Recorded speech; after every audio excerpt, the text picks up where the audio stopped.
आज हम चर्चा करेंगे कि भगवान श्री हरि को जगत गुरु क्यों कहा जाता है। कृष्णम वंदे जगत गुरु।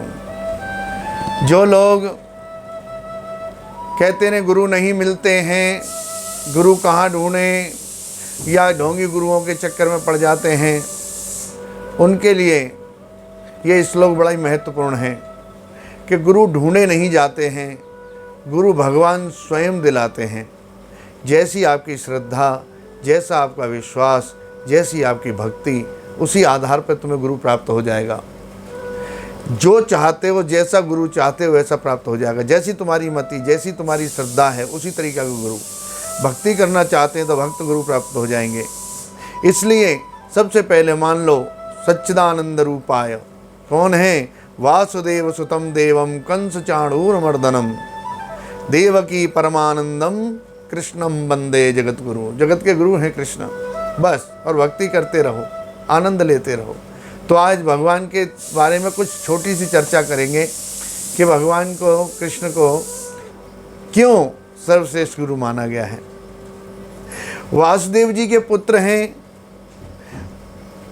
इसलिए कहते हैं कंस चाणूर मर्दनम। वासुदेव सुतम देवम कंस चाणूर मर्दनम, अर्थात वासुदेव जी के पुत्र, देवों के देव, कंस और चाणूर को मारने वाले,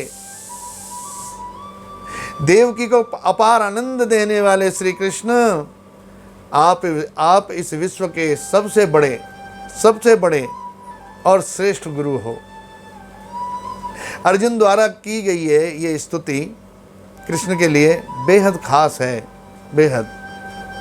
अर्जुन ने करी थी ये स्तुति। है श्री कृष्ण को दुनिया का गुरु या दुनिया के सर्वश्रेष्ठ गुरु क्यों कहा जाता है, ये प्रश्न है। क्यों कहा जाता है उन्हें सर्वश्रेष्ठ गुरु? क्यों? इसमें मुख्यता क्या है? इसमें मुख्यता ये है कि उन्होंने अपने कर्मों से ऐसे उदाहरण पेश किए हैं कि हर एक के लिए प्रेरणादायक हैं, हर एक व्यक्ति के लिए, हर एक भक्त के लिए प्रेरणादायक हैं। साथ ही अर्जुन के जरिए उन्होंने भगवत गीता के माध्यम से पूरी दुनिया को जो संदेश दिया है, आज भी भगवान भगवत गीता के रूप में प्रकट हैं। और हम सबकी जीवन को आनंदित करने के लिए भगवत गीता इस्कॉन के भक्तों द्वारा प्रचार में लाई जाती है और जहाँ तहाँ हर जगह आपको प्राप्त हो सकती है। परंतु सब कुछ देखते हुए भी हम उसे स्वीकार नहीं कर पा रहे हैं और जीवन की आपदाओं में, विपदाओं में फंसते चले जा रहे हैं, जबकि भगवान हर पल, हर क्षण आपकी सहायता करने के लिए भगवत गीता के रूप में उपस्थित हैं, आज भी उपस्थित हैं। तो दुनिया भर के लोगों ने इस संदेश को अपना करके अपनी जिंदगी में बड़ा आनंद पाया है। लोग जन्म मरण के बंधन से मुक्त हो रहे हैं भगवत गीता के माध्यम से। श्री कृष्ण को अलग अलग स्थानों में, अलग अलग जगहों पर, सारी दुनिया में अलग अलग नामों से जाना जाता है। अपने उत्तर प्रदेश में जहाँ जन्म हुआ, मथुरा में भगवान का, कृष्ण का, वहाँ तो हजारों नामों से लोग अपनी अपनी जिस लगन से, जिस प्यार से, जिस श्रद्धा से, जैसे भी, जिस लीला के द्वारा भी भगवान का नाम लेके लोग पुकारते हैं। वहाँ तो कृष्ण भी कहते हैं, गोपाल भी कहते हैं, कन्हैया भी कहते हैं, कलुआ भी कहते हैं, बंसी वारे, अरे ओ बंसी वारे, ओ यशोदा नंदन, ओ नंद नंदन हैं। हजारों प्रकार के नाम उत्तर प्रदेश में प्राप्त हो जाएंगे, अलग अलग नामों से भगवान को जाना जाता है।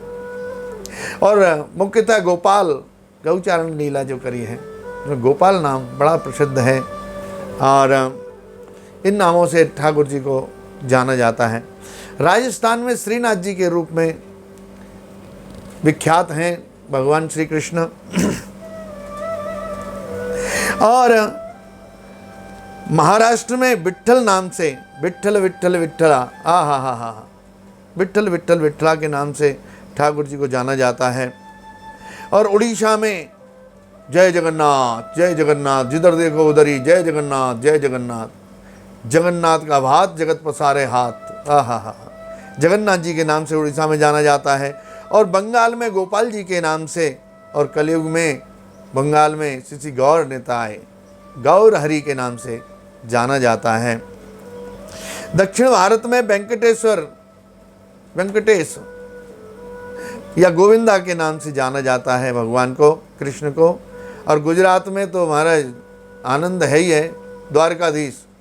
द्वारकानु नाथ मारो राजा रण छोड़ छे, एरे मन माया लगानी रे। हे मन माया में लगा हुआ है, तू उस रण छोड़, द्वारकाधीश को छोड़कर। इतना सुंदर लोग वहाँ पर आनंद से गाते हैं, द्वारकानु नाथ मारो राजा रण छोड़ छे, एरे मन माया लगानी रे। मन माया में लगा हुआ है और हमारा राजा रण छोड़ हमारी सारी व्यवस्थाएं बना रहा है यहाँ गुजरात में द्वारकाधीश के नाम से। असम में, त्रिपुरा में, नेपाल में, पूर्वोत्तर के देशों में, क्षेत्रों में भगवान को कृष्ण नाम से ही जाना जाता है। कृष्ण नाम से पूजा होती है वहाँ। Malaysia, Indonesia, America, England, France इत्यादि देशों में प्रभुपाद जी की कृपा से कृष्ण नाम से ही कृष्ण को जाना जाता है। उत्तराखंड में एक अलग नाम से ठाकुर जी को जानते हैं। उत्तराखंड में वहाँ भगवान की पूजा नागराज के साथ की जाती है। नागराज क्यों? क्योंकि भगवान वहाँ पर एक जगह है, नाग तीर्थ है वो जगह, वहाँ पे नाग तीर्थ में सेम मुखेम नागराज, सेम मुखेम करके है नागराज, उत्तराखंड के टिहरी गढ़वाल जिला में स्थित एक प्रसिद्ध नाग तीर्थ है। श्रद्धालुओं में ये सेम नागराजा के नाम से प्रसिद्ध हैं। वहाँ पर कृष्ण को नागराजा के नाम से जाना जाता है। इसमें नागराज फन फैलाए खड़े हुए हैं और भगवान कृष्ण नागराज के फन के ऊपर बंसी की धुन में लीन है। आहा, बंसी की धुन में लीन है। गोविंद या गोपाल में जो गौ शब्द है उसका अर्थ है, गौ का मतलब गाय अथवा इंद्रिय, दोनों हैं। गौ एक संस्कृत शब्द है और ऋग्वेद में गौ का अर्थ होता है मनुष्य की इंद्रियां। मनुष्य की इंद्रियां 5 ज्ञान इंद्रियां और 5 कर्म इंद्रियां होती हैं। तो यहाँ पर मनुष्य की जो इंद्रियां हैं और एक मन, ये 11 जो इंद्रियां हैं, भगवान गौ का मतलब है इंद्रियां। तो इंद्रियों का जो विजेता है, जिसके बस में इंद्रियां हो, वही गोविंद है, वही गोपाल है। तो संपूर्ण इंद्रियों पर विजय प्राप्त करने वाले ठाकुर जी, उनको गोपाल और गोविंद कहा जाता है। भगवान श्री कृष्ण के पिता का नाम वसुदेव था, इसीलिए उन्हें आजीवन वासुदेव के नाम से जाना गया। वासुदेव समिति समहात्मा सुदुर्लभः। हाँ, तो श्री कृष्ण के जो दादा थे उनका नाम था सूरसेन। श्री कृष्ण का जन्म उत्तर प्रदेश के मथुरा जनपद के राजा कंस की जेल में हुआ था।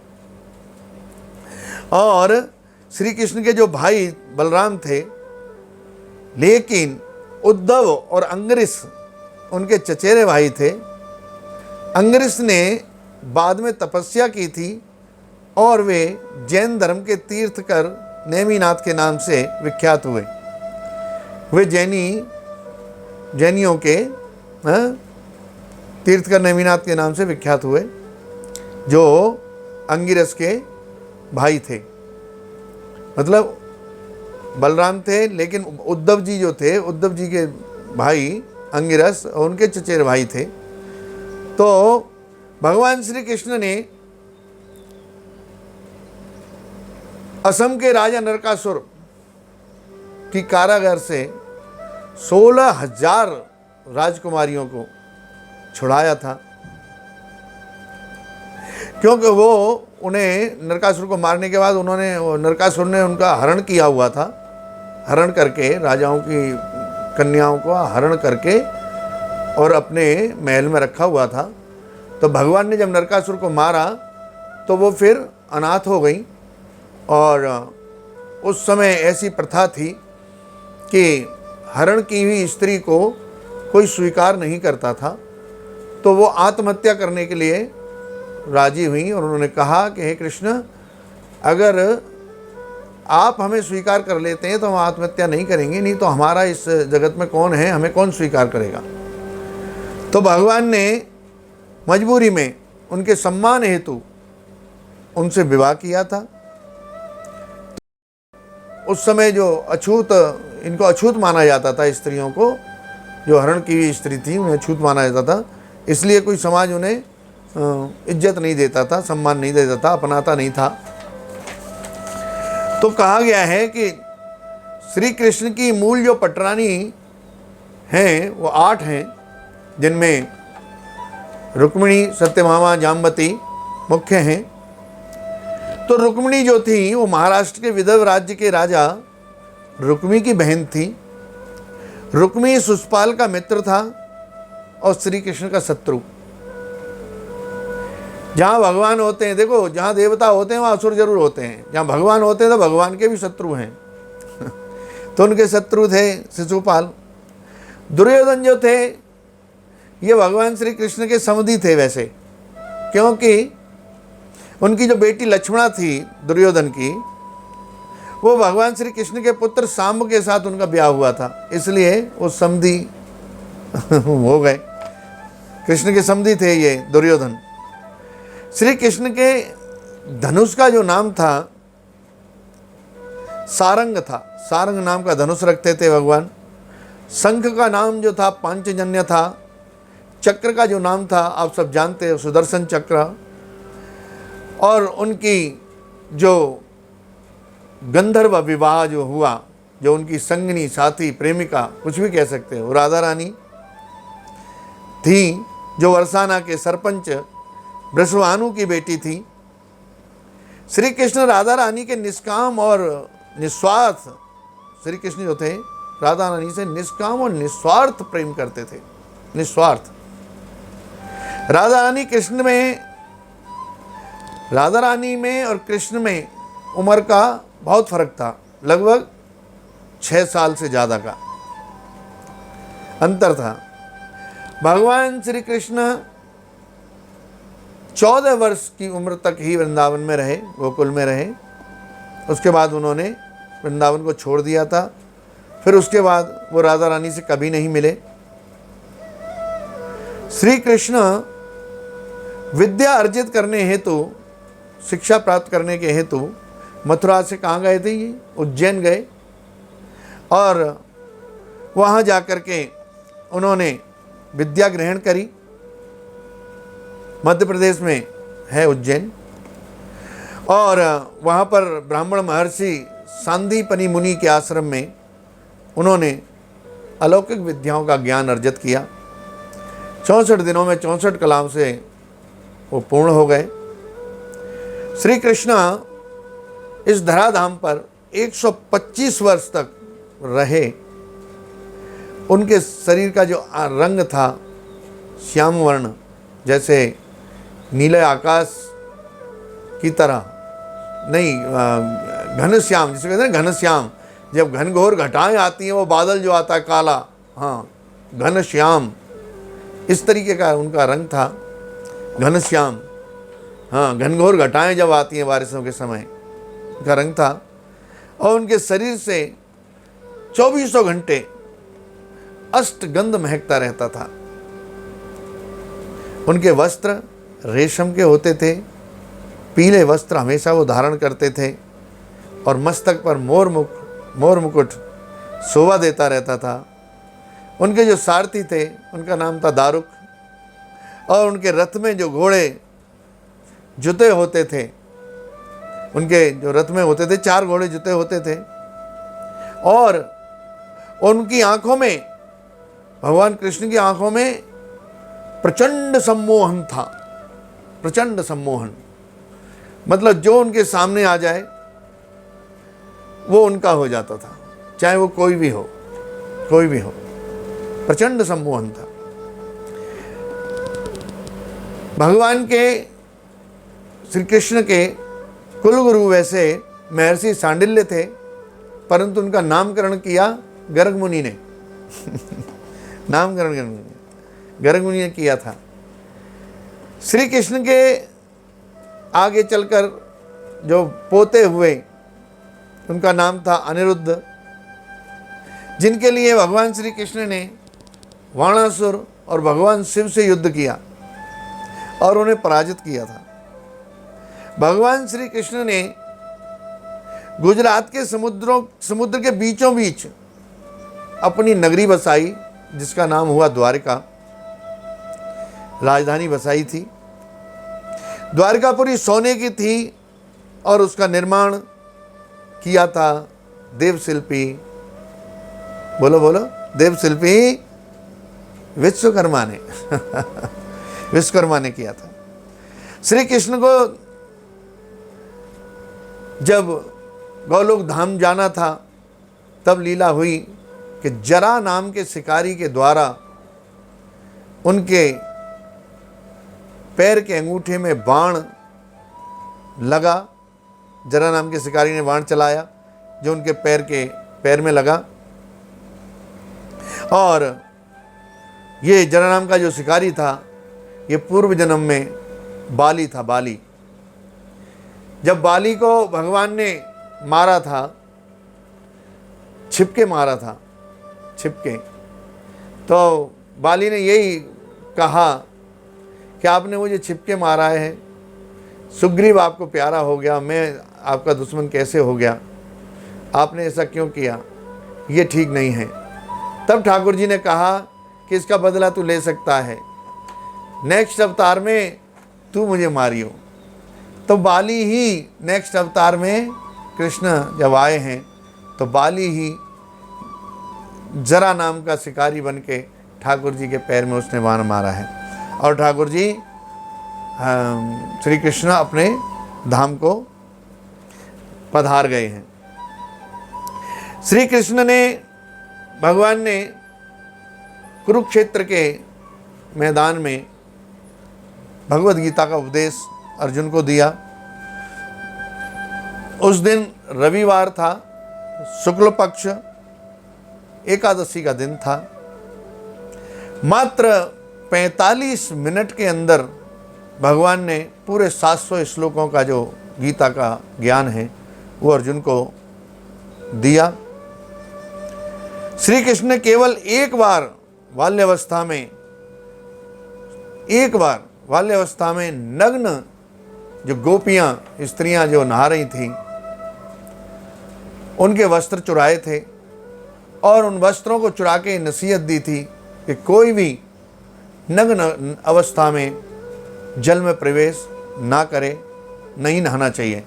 माताओं को अक्सर कर स्त्रियों को कभी नग्न अवस्था में जल में नहीं नहाना चाहिए, यूँ खुले में स्नान कभी नहीं करना चाहिए, नसीहत दी। श्री कृष्ण के अनुसार गौ हत्या करने वाला असुर है और उसको जीने का कोई अधिकार नहीं है। श्री कृष्ण के द्वारा, श्री कृष्ण अवतार नहीं थे बल्कि एक अवतारी थे, जिनके द्वारा अवतार होते हैं। एक होता अवतारी, जिनके द्वारा अवतार होते हैं वे श्री कृष्ण थे। श्री कृष्ण के द्वारा ही सारे अवतार हुए हैं। तो वो पूर्ण पुरुषोत्तम थे, अवतारी थे। इसका अर्थ है कि वो पूर्ण पुरुषोत्तम भगवान हैं।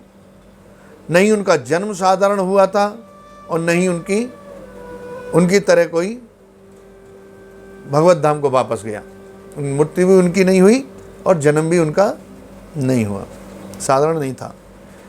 भगवान भगवत गीता में इस बात को कहते हैं, सर्वधर्मान परित्यज्य मामेकं शरणं व्रजा अहं त्वां सर्व पापेभ्यो मोक्षयिष्यामि मा शुचः। मेरी शरण में आ जाओ, मैं तुम्हें सारे पापों से मुक्त कर दूंगा, डरो मत। सारे झंझटों को छोड़ करके, सारी सभी दुविधाओं को, बाधाओं को छोड़ करके मेरी शरण में आ जाओ। सर्वधर्मान परित्यज्य, सारी व्याधियों को, सारी बाधाओं को, सारे धर्मों का परित्याग कर दो, सारे झंझटों का परित्याग कर दो, मेरी शरण में आ जाओ, मैं तुम्हें सारे पापों से मुक्त कर दूंगा।